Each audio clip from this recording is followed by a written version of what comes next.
Oke, thank you. Ya, isunya akhir-akhir ini berat-berat ya. Nggak ada yang bisa buat bercandaan. Nah, sekarang baru ada nih isu yang bisa buat kita guyonan bercandaan nih. Nah, ceritanya terjadi di NTT. Yaitu kalau ada gubernur nggak paham kultur anak sekolah zaman sekarang, bikin aturan seenak udelnya jadi.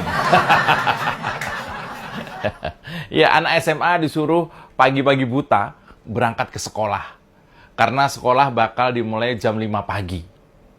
Beta duga NTT punya gubernur ini bikin aturan lebe-lebe begitu. Lebe-lebe itu lebay maksudnya. Ya, sebenarnya ada masalah apa dengan gubernur NTT dari Nasdem ini ya? Dia yang nggak banyak kerjaan, tapi anak sekolah yang disuruh buru-buru tidur jam 10 malam. Supaya jam 4 pagi, itu sudah bangun dan siap berangkat ke sekolah. Masuk normal jam 7 pagi aja, kami yang di Jakarta ini perang dulu sama anak-anak kalau misalnya mereka harus berangkat sekolah pagi-pagi. Apalagi berangkat jam 4 pagi. Itu di Jakarta loh. Jarak sekolah dari rumah tuh cuma sepelemparan kolor lah. Jaraknya dekat. Meski macetnya 1 jam ya. Nah, kekhawatiran para orang tua di seluruh Indonesia itu ya, kalau misalnya jam 4 pagi anak-anak tuh harus sudah menuju sekolah, itu adalah apakah akses jalan sudah bagus? Apakah angkutan umum sudah aman, nyaman, dan mudah didapat? Lalu apakah di pagi buta, jalanan tuh sudah bebas dari misalnya begal, copet, jambret, rampok, pemerkosa, penculik?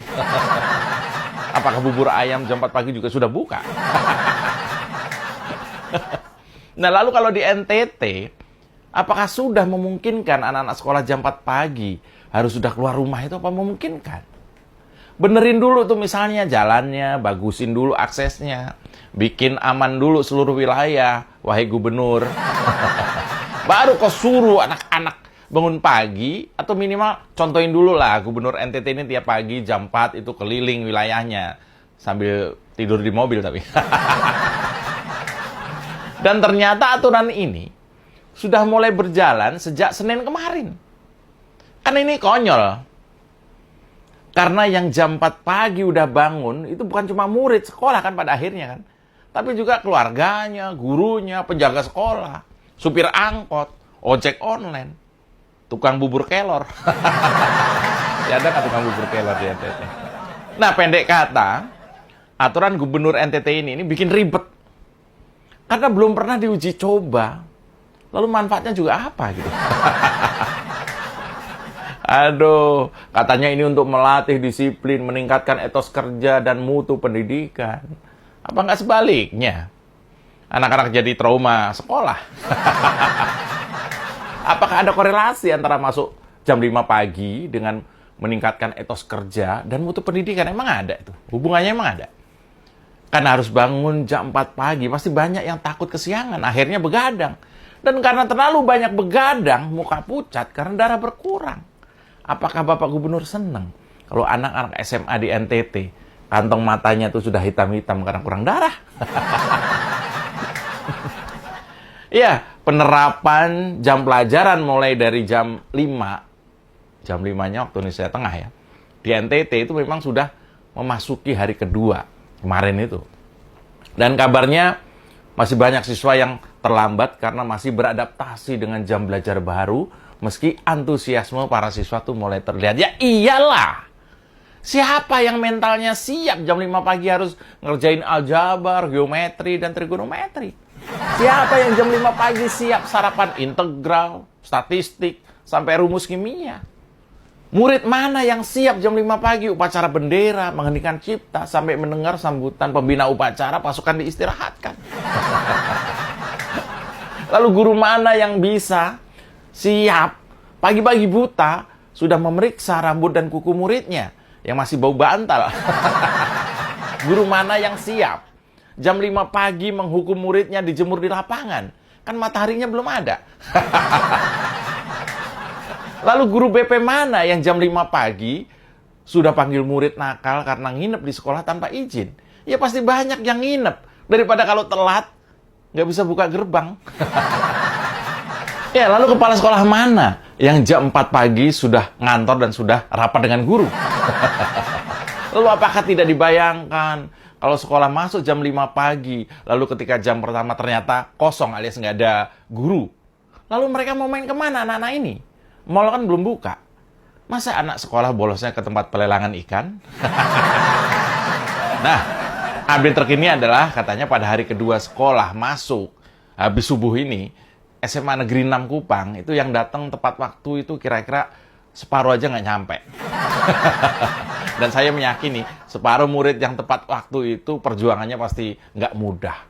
Mereka harus merelakan mandi kedinginan, sarapan nggak sempat diangetin, dan mungkin ketika mereka naik angkot, nggak turun-turun dari angkot.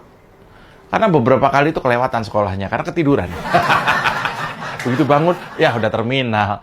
Naik lagi, naik, kegoyang-goyang, ngantuk, tidur lagi. Tahu-tahu kelewat lagi sekolahnya, udah sampai depan rumah lagi. Begitu aja, sampai siang.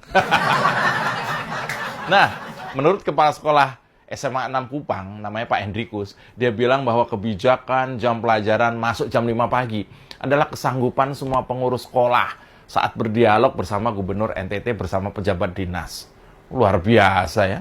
Nah, menurut si Pak Hendrikus ini, sekolah telah memberikan sosialisasi perubahan jam pelajaran tersebut kepada para siswa dan orang tua siswa. Pak Hendrikus juga menambahkan hingga saat ini belum ada komplain, baik dari orang tua maupun dari siswa sendiri. Ya jelas aja. Jelas aja belum sempat komplain, Pak. Mereka ngantuk. Orang ngantuk mana bisa komplain. Melek aja susah. Nah, kabarnya ya menurut kepala sekolah ini memang ada sebagian orang tua siswa tuh yang sempat protes lah.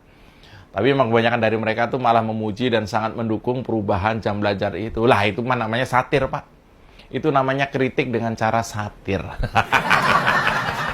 Mungkin orang tuanya bilang gini, waktu ditanya, gimana? Enak kan? Jam 5 pagi udah ada di sekolah? Mungkin orang tuanya bilang, enak, Pak. Enak? Lu aja sama nenek lu yang sekolah. Nah, yang menarik adalah ketika Forum Serikat Guru. Nih, Forum Serikat Gurunya. Kalau tadi kan orang tua nih. Forum Serikat Guru Indonesia itu juga memprotes. Kalau tadi itu orang tuanya, sekarang malah Persatuan Gurunya nih yang protes ya. Nah, Serikat Guru ini mengumpulkan pendapat sejumlah guru dan orang tua terkait kebijakan masuk sekolah jam 5 di Nusa Tenggara Timur ini. Mereka tuh mencatat bahwa orang tua yang tidak setuju dengan kebijakan ini karena faktor keamanan anak saat menuju sekolah, transportasi yang sulit pada pagi hari. Ya iya, seperti yang saya bilang tadi. Susah lah ya kan. Gila lu jam 5 pagi. Berarti kan berangkatnya jam 4 kan. Jam 4 pagi. Malah sebelum subuh kalau di Jakarta itu. Apalagi nanti kalau pas puasa, sekolah pagi. Masa habis sahur ngerjain matematika, siapa yang kuat? Nah, lalu juga soal kesiapan orang tua di rumah. Baik dalam menyediakan sarapan dan lainnya. Lalu kesehatan anak dan kemampuan belajar apabila anak itu nggak cukup tidur. Iya, kalau dalam ngantuk siapa yang mau belajar, Pak? Tetapi emang gubernurnya ini aneh-aneh ya dari Nasdem ini ya. Dan ini bisa bikin anak berpotensi terganggu dua hal, yaitu kesehatan tubuh dan pertumbuhan otak dapat terpengaruh. Itu yang ngomong Serikat Guru loh. Dan memang, studi membuktikan anak-anak yang kurang jam tidurnya itu cenderung memiliki mood yang tidak stabil. Mudah marah, sulit konsentrasi. Nah, ketika melakukan sesuatu dan mengalami penurunan kemampuan belajar ketika di sekolah, itu ngedrop lah istilahnya. Kemampuannya akan turun karena ngantuk. Nah, loh, sepertinya memang Gubernur NTT ini lagi ikutan Anies ya. Mengusung perubahan. Kan satu partai ya. Ya bagus sih. Kalau mau merubah yang jelek jadi yang bagus, itu bagus. Misalnya sekolah jelek jadi bagus. Jalan jelek jadi mulus, jadi bagus juga. Kualitas pendidikan jelek jadi bagus. Kalau bisa merubahnya, ya bagus. Bukan merubah jumlah jam tidur anak dari minimal 8 jam jadi cuma 6 jam. Bapak senang murid-murid sekolah itu jadi pules di kelas. Nah, terakhir saya ke Kupang dulu itu masih ada loh sekolah-sekolah yang bangunannya itu nggak layak. Atapnya terbuat dari daun ilalang. Masih terlalu banyak ketertinggalan yang harus dibenahi. Tapi kenapa ya? Kenapa pemimpin daerahnya ada kesan arogan? Mikirin dirinya sendiri. Banyak protes dari masyarakat terkait kebijakan ini loh ya. Ini aneh. Dan satu lagi ya.